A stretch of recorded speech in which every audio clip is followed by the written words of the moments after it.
जैसे मेरे को पर्सनली भी मैसेज आते हैं, सिस्टम में भी मैसेज आते हैं कि सर बैचेस कब से स्टार्ट हो रहे हैं, हम वापस से प्रिपरेशन करना चाहते हैं। जो नहीं हुआ वो डाउट पूछ, 2 बार ट्राई कर, 3 बार ट्राई कर। अपने यहाँ तो वीडियो सॉल्यूशन भी मिलते हैं डीपीपी के, तो बेटा डीपीपी के वीडियो सॉल्यूशन, मॉड्यूल के वीडियो सॉल्यूशन मिल जाएंगे। कंटेंट ऐसा इकट्ठा हो जाता है जिसमें बच्चे का आउटपुट नहीं आता। तो नीट के इर्द गिर्द पढ़ाई होनी चाहिए, रिलेवेंट कंटेंट होना चाहिए जो नीट में पूछा जाता है ज्यादा। हेलो बच्चों, तो जो नीट के रिजल्ट में जो रैंक आई, उससे जो बच्चे डाउट में थे कि सर हमें कॉलेज मिलेगा या नहीं मिलेगा, सर 550 में तो नहीं मिलेगा, हम समझा रहे थे बेटा मिल जाएगा, पेपर टफ था, कट ऑफ सबके नंबर कम आ रहे हैं, और बच्चे को फिर भी रिजल्ट से ही जब फाइनल हो जाता तो ही विश्वास होता है। खैर उनकी जगह हम भी होते तो ऐसे ही होता। तो फाइनली कट ऑफ जिनके 525 से ऊपर है उनको गवर्नमेंट कॉलेज आराम से मिल ही रहा है कहीं ना कहीं। तो उन सभी को बहुत बहुत कॉन्ग्रेचुलेशन। और बेटा अब रिजल्ट आए हुए काफी दिन हो गए, तो हर बच्चे ने लगभग अपना माइंड मेकअप कर लिया। हमें इस बात का अंदाजा इससे लगता है कि बच्चा हमारे को बार बार मैसेज करते हैं, जैसे मेरे को पर्सनली भी मैसेज आते हैं, सिस्टम में भी मैसेज आते हैं कि सर बैचेस कब से स्टार्ट हो रहे हैं, हम वापस से प्रिपरेशन करना चाहते हैं। क्योंकि बेटा जिन बच्चों को ड्रॉप्स ज्यादा हो गए, तो मैं तो उनको यही सलाह देता हूँ कि बेटा आप पूरा फुल ड्रॉप ना लें। बेटा बहुत क्लियरली मैं तो मेरे छोटे भाई को भी यही सलाह दूंगा कि जिन्होंने ड्रॉप ज्यादा कर लिया और नंबर काफी कम आ रहे हैं, या 400 300 तक ही, 350 400, तो बेटा वो अपने अपने कॉलेज जो भी मिल रहे हैं, जो आपकी सेकेंड चॉइस है उस पर जाओ।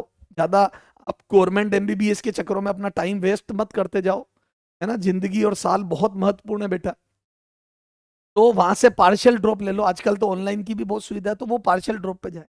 लेकिन कई बच्चे होते हैं जिन्होंने फर्स्ट टाइम दिया था, जिनको मतलब जो माइंड मेंटली प्रिपेयर थे कि सर मैंने अभी तक कुछ नहीं पढ़ा, तो मैं इस साल तो सर जस्ट मुझे आइडिया लगेगा, तो मेरे को एक बार ड्रॉप लेना है। या किसी का एक ड्रॉप था और वो थोड़े बहुत नंबरों से ले रहा है, 50 नंबर, 60 नंबर, 100 नंबर, तो वो फिर भी जायज है उनका प्रिपरेशन करना। तो उन लोगों के लिए मैं बेसिकली उन लोगों से बात कर रहा हूं, तो जो बच्चे काफी करीब है और उनके चांसेस या तो पहला ही था या एक आधा हुआ है, तो बेटा उन सभी के मैसेजेस जो आ रहे हैं कि बस सर बेचेस कब से स्टार्ट हो रहा है, तो बेटा उनके लिए मैं बैच की इंफॉर्मेशन लाया हूं कि नए बैच हम कब से स्टार्ट कर रहे हैं। कि बच्चों को कहीं ना कहीं से पता चलता है कि खान सर ने जो टीम पटना प्रयागराज में लगा रखी है वो बहुत ही जबरदस्त टीम है। क्योंकि बच्चा देखो, सब बच्चे आपस में कनेक्टेड होते हैं, उनको पता होता है कि अनिल पांडे सर, अखंड सर, मनप्रीत सर, ठीक है, आशीष यादव सर, ठीक है, और भी केमिस्ट्री के अपने उज्जवल पीयूष सर, विनीत द्विवेदी सर, दीपक सर फिजिक्स के ना प्रयागराज में। तो टीम का सबको आइडिया है ना। पूरी टीम, योगेश यादव सर की सर बेहतरीन टीम है, वेल एक्सपीरियंस टीम। तो बेचेस की मैं इंफॉर्मेशन दूंगा, लेकिन उससे पहले ये देखें, आप पहले ये सोचे आप क्या करते हो, जोश जोश में तैयारी चालू कर देते हो, तोड़ दूंगा इस बार तो ये कर दूं, नहीं। जब तक आप अपनी गलती नहीं पहचानोगे, आप ये नहीं पहचानोगे कि किस कारण से सिलेक्शन नहीं हुआ था। बेटा जब कोई प्लेन क्रैश होता है ना, तो बेटा वो उस प्लेन की कीमत से ज्यादा की तो इन्वेस्टिगेशन भी कर लेते हैं कई बार तो बेटा समुद्र में खो गया तो बेटा उसको ढूंढने के लिए इतना इतना पैसा लगा देते हैं, वेस्ट नहीं बोलूंगा मैं, इतना पैसा लगा देते हैं सिर्फ ये पता करने के लिए कि प्लेन क्रैश क्यों हुआ था। तो क्यों करते हैं ऐसा, ताकि अगली बार प्लेन उस कारण से क्रैश ना हो। तो कारण जानना इज वेरी इंपॉर्टेंट। तो बेटा जब वो एक प्लेन जो क्रैश हो चुका उसका भी इतना गहराई से पता लगा रहे हैं, तो आप सेलेक्ट क्यों नहीं हुए वो तो पता करो, कारण तो जानो और फिर उसको इंप्रूव करो। तो बेटा पहले अपने कारण जानो रिजेक्शन के और उसको इंप्रूव करो। कई बार बच्चे क्या सोचता है, सर मेरे तो बस 30 नंबर ही कम थे, मैं तो ये कर, अब इस बार तो हो ही जाएगा। अरे बेटा जब तक तो इंप्रूव नहीं करेगा, 30 नंबर कम थे इसका मतलब कहीं तो तेरे अंदर कमी है, उसको जान और इंप्रूव कर। तो बेटा सबसे पहले आप प्लानिंग करें। तो 2 कारणों से बेटा मोटा मोटी बच्चे का सिलेक्शन रुकता है।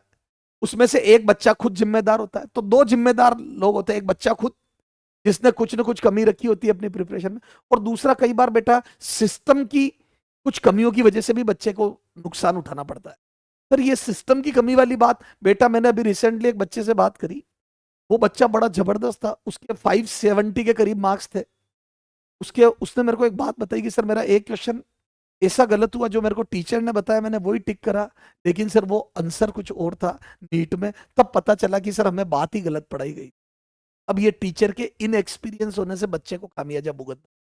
बेटा मैं तो इंक्लूडिंग मी भी कर रहा हूं, बेटा टीचर का एक्सपीरियंस होना बहुत जरूरी है एक अच्छे बच्चे के लिए, रिजल्ट देने के लिए। टाइम पास करना है बात अलग है। तो बेटा तब मैंने कहा नहीं यार बेटा, उस बच्चे की क्या गलती थी, अब उस बच्चे को कितना अफसोस होगा। ये तो चलो ठीक है, उस बच्चे को गवर्नमेंट सीट वैसे भी मिल रही है, लेकिन बेटा अगर आप ये मानो उस बच्चे के अगर मान लो 525 नंबर आ रहे होते, मतलब 520 नंबर आ रहे होते और 525 पे गवर्नमेंट कॉलेज मिलता, तो वो एक क्वेश्चन उसकी जिंदगी में कितनी तबाही मचा दे, और उस टीचर का खामियाजा बच्चे को कितना बड़ा भुगतना पड़ा। तो बेटा कुछ सिस्टम की भी गलती की वजह से बच्चे को कई बार खामियाजा भुगतना पड़ता है।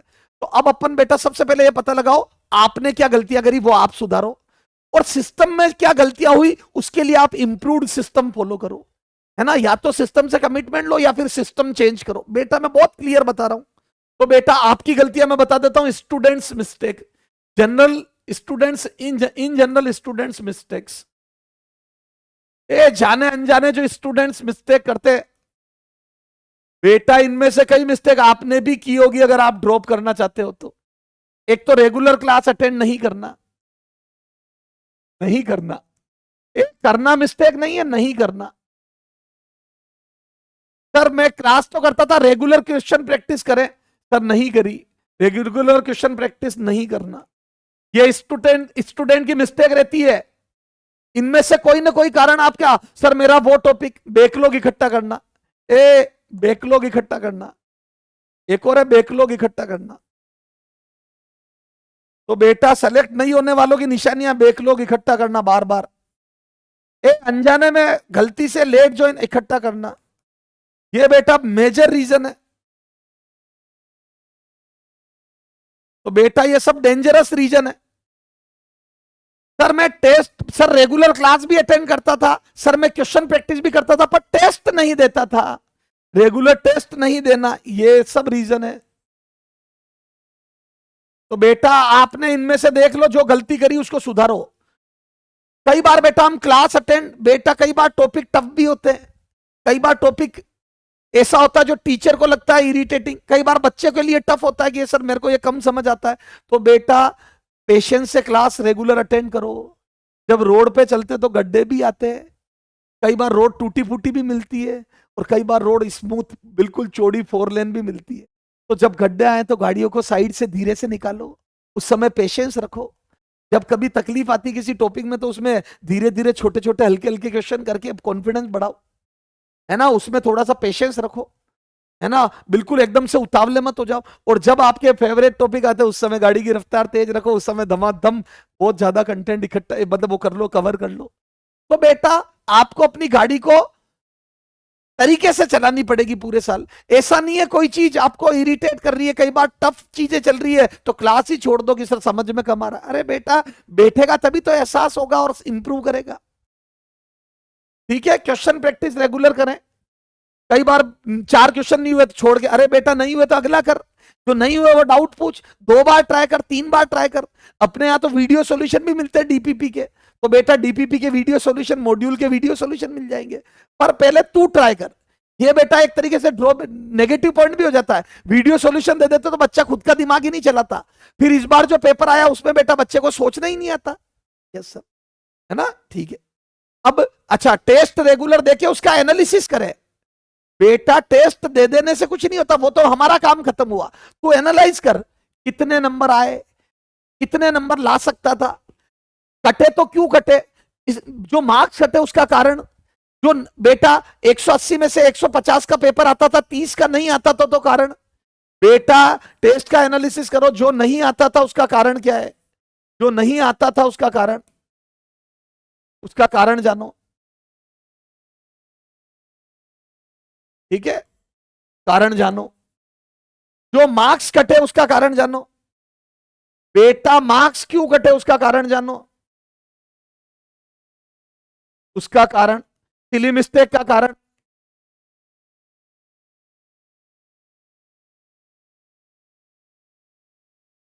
तो बेटा मार्क्स क्यों कटे उसका, तो आप अपनी गलतियां इंप्रूव करो, टेस्ट को एनालाइज करो। जो नहीं आता था उसका कारण, बैकलॉग पे टॉपिक छूट गया, क्लास मिस हो गई, उसको वापस पढ़ो, कंसेप्ट भी के टीचर से वापस समझो, इन गलतियों को सुधारते हुए आगे बढ़ो, तब सिलेक्शन होगा।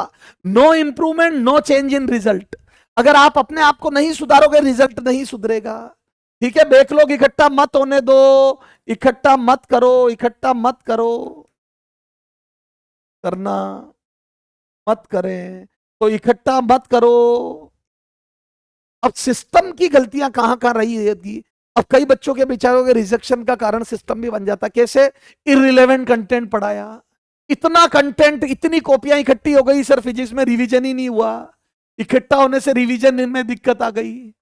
तो कई बार बच्चों के इतना ज्यादा कंटेंट इकट्ठा हो जाता है कि वो बच्चा रिवीजन ही ढंग से नहीं कर पाता है।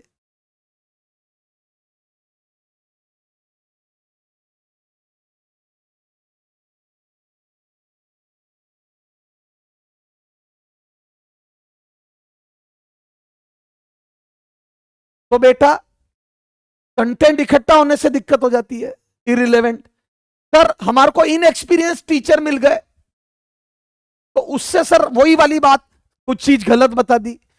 इनएक्सपीरियंस होने से नीट रिलेवेंट, नीट से हटके अनटशंट कंटेंट इकट्ठा हो गया। नीट में जो पीवाई क्यू आते हैं उसका एक्सपीरियंस, बेटा देखो हम भी जब पढ़ाते थे तो धीरे धीरे चीजें पता चलती कि यार ये चीज करानी चाहिए। कई बार जो नीट वाले कॉन्सेप्ट ही छूट गए, तो कंटेंट जो था उसमें कुछ चीजें छुटी हुई थी और कुछ वो जो नहीं आती है नीट में फिर भी पढ़ा दी गई। तो फिर बच्चे के पास क्या होता है, एक कंटेंट ऐसा इकट्ठा हो जाता है जिसमें बच्चे का आउटपुट नहीं आता। तो नीट के इर्द गिर्द पढ़ाई होनी चाहिए, रिलेवेंट कंटेंट होना चाहिए जो नीट में पूछा जाता है ज्यादा, है ना। पता पड़ा जो ज्यादा पूछा जाता है वो तो इसमें कॉपी में कम है, और जो नहीं पूछा जाता उसकी प्रैक्टिस ज्यादा है, तो फिर मजा नहीं आता, फिर आपकी मेहनत गलत डायरेक्शन में जा रही है। टेस्ट डिस्कशन ही नहीं होते थे सर, तो बच्चा धीरे धीरे टेस्ट देना ही बंद कर देता है। पता पड़ा टेस्ट तो हुए, जो बच्चे की गलतियां थी वो पता ही नहीं चली, उसको कहां मिस्टेक कर रहा है वो पता ही नहीं चली, टेस्ट डिस्कशन ही नहीं होते थे सर। टेस्ट में एरर बहुत निकलती थी, जब इनएक्सपीरियंस सिस्टम होता है तो टेस्ट में एरर बहुत निकल जाती है। टाइमली कोर्स कंप्लीट नहीं हुए सर, तो बेटा ये कई कारण है। तो बेटा आप इन कारणों के को इंप्रूव करते हुए, तो बेटा सिस्टम की जो गलतियां थी वो इंप्रूव करवाएं, ठीक है। अपने यहाँ पे बेटा तो इन्हीं चीजों को इंप्रूवमेंट के साथ बेटा अपना जो बेच है उसके बारे में बता देता हूं। बेटा सारे बच्चों को पता है खान सर की जो प्रयागराज और पटना की टीम है वो कितनी खतरनाक है, बोरिंग रोड और मुसलपर हाट दोनों में। तो बेटा अब मैं पहले वो सारी क्वालिटीज बताऊंगा, लेकिन उससे पहले बेटा बेचेस के बारे में बता देता हूं। तो जिन बच्चों को केजीएस वाले सिस्टम में प्लस दिखता है या सिस्टम समझ में आता है, उनके लिए बेटा मैं बेच की इंफॉर्मेशन दे देता हूं। नीट 2026 की प्रिपरेशन के लिए जिन बच्चों ने माइंड मेकअप कर लिया कि सर हमें ड्रॉप लेना है, उनके लिए बेटा जो ड्रॉपर्स बेच है, तो कोटा की जो बेस्ट एजुकेटर टीम है उनके साथ बेटा प्रिपरेशन आप अपने पटना में और प्रयागराज में कर सकते हो। बोरिंग रोड में बेटा आपकी जो बेच की फीस है वो लगभग 35,000 यानी कि 34,999 है। और बेटा मुसलपुर हाट में और प्रयागराज में ये फीस 5,000 रुपए कम है, 29,999, 29,999। हिंदी इंग्लिश के बेच है बेटा। और बेच कब से स्टार्ट हो रहे हैं, तो ये डेट नोट कर लो, 24 जुलाई से, 24 जुलाई से ये बेच स्टार्ट हो रहा है प्रयागराज और पटना दोनों में। पटना के दोनों सेंटर, मुसलपुर हाट में भी और बोरिंग रोड में भी, ठीक है। तो ये फीस स्ट्रक्चर तो लो कॉस्ट में। अब sir why KGS, sir KGS क्यों, सर वाई केजीएस, सर आप तो ठीक है केजीएस का सिस्टम का पार्ट हो, तो आपने बेच के बारे में बताया, बहुत अच्छी बात है सर। वाई केजीएस, तो बेटा मैं कुछ बातें आपको बता देता हूं, वो आप पहले चेक करें, अपने फ्रेंड से पूछें, और उसके बाद बेटा अपन सिस्टम ठीक। एक तो बेटा यहाँ पे हाई क्वालिटी रिलेवेंट कंटेंट मिलेगा। सर कैसे रिलेवेंट क्यों मिल पाएगा, क्योंकि एक्सपीरियंस टीचर है, आप सभी उन टीचर्स को जानते हैं जो कोटा के जो मेन गढ़ कोटा जिनकी वजह से बच्चा जाता था, वो टीचर सारे अभी पटना प्रयागराज में पढ़ा रहे हैं, आप पता कर लो। तो पिन पॉइंटेड नोट्स है उनके पास शार्प, क्योंकि उनको इतना एक्सपीरियंस हो गया बेटा, सारे टीचर लगभग 13+ ईयर एक्सपीरियंस वाले टीचर हैं, ठीक है सर। तो बेटा एक्सपीरियंस्ड फैकल्टी टीम है, चाहे वो आपके अनिल पांडे सर हो, अखंड सर हो, है ना, आशीष यादव सर हो, योगेश यादव सर हो, उज्जवल पीयूष सर हो, ठीक है। इधर आ जाओ तो zoology botany physics chemistry Manpreet sir हो, आपके फिजिक्स लेजेंड, अखंड सर हो फिजिक्स लेजेंड, ठीक है। उधर बेटा आपके अपने अरे अनिल पांडे सर के साथ अपने जो यादव सर आए ना यार, बोटनी की एक और तगड़ी फैकल्टी आई है, ठीक है ना, कोटा से, उन्होंने भी अपने को यशपाल सर, ठीक है। तो बेटा वो सारी फैकल्टी टीम है ना, और तो आपको सारे टीचर एक्सपीरियंस 13+ ईयर के एक्सपीरियंस वाले मिलेंगे। और बेटा सबसे बड़ी बात, लाइव डिस्कशन होगा टेस्ट का, है ना। अच्छा, उधर विनीत द्विवेदी सर, तो प्रयागराज की टीम में दीपक सर, विनीत द्विवेदी सर, प्रयागराज की टीम का नाम, तो विनीत द्विवेदी सर, दीपक सर, ठीक है। हाँ, तेजपाल सर, मैं यशपाल, तेजपाल सर नाम बेटा क्या वो मिक्स हो गया, तो तेजपाल सर हो गए बोटनी के किंग, ठीक है। तो बेटा जबरदस्त टीम हो गई, Anil sir, Tejpal sir botany के हो गए, आशीष यादव सर है ना जूलॉजी के अपने हो गए, इधर योगेश यादव सर हो गए, तो बेटा टीम जबरदस्त है। अच्छा, गाइडेंस और जो मेंटरशिप है वो खान सर आपको पर्सनली खुद आके देते हैं। तो बेटा कई बार हम तैयारी करते करते अप्स एंड डाउन्स आते हैं, कई बार हम डीमोटिवेट होते हैं, तो खान सर तो बेटा पूरे इंडिया के रोल मॉडल है एक तरीके से मोटिवेशन में।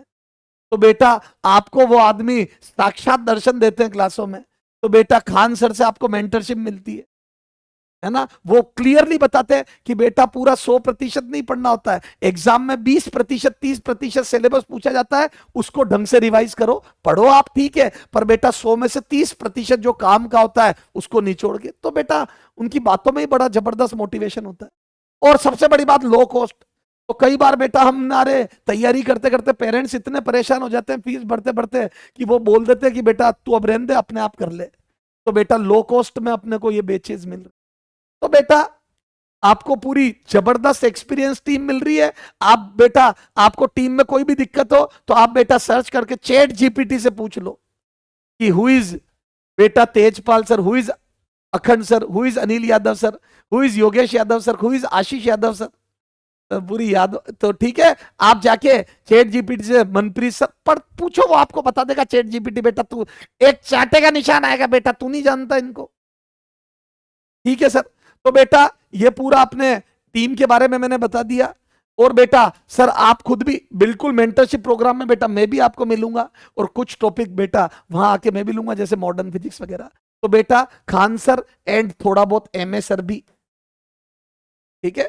तो पूरी मॉनिटरिंग बेटा, पूरी सिस्टम पूरा बेटा परफेक्ट तरीके से नोएडा से ऑपरेट होता है, अपना जो सेंटर अपना वो होता है पूरा नोएडा से एकेडमिक ऑपरेट होता है। टाइमली टेस्ट होना, टाइमली डीपीपी मिलना, लाइव टेस्ट डिस्कशन होना, डीपीपी के और मॉड्यूल के वीडियो सॉल्यूशन मिलना, इससे बच्चा कहीं उलझता नहीं है। तो बेटा कोशिश की जाएगी कि सिस्टम की तरफ से आपको कभी कोई शिकायत ना मिले कि आपके दिक्कत है, डाउट सॉल्विंग बेटा टाइमली, इस बार पूरे डाउट काउंटर लगे हुए। तो बेटा ये अब आपको अपने आप को इंप्रूव करते हुए आगे बढ़ना है, ठीक है। चलो धन्यवाद बेटा, थैंक यू।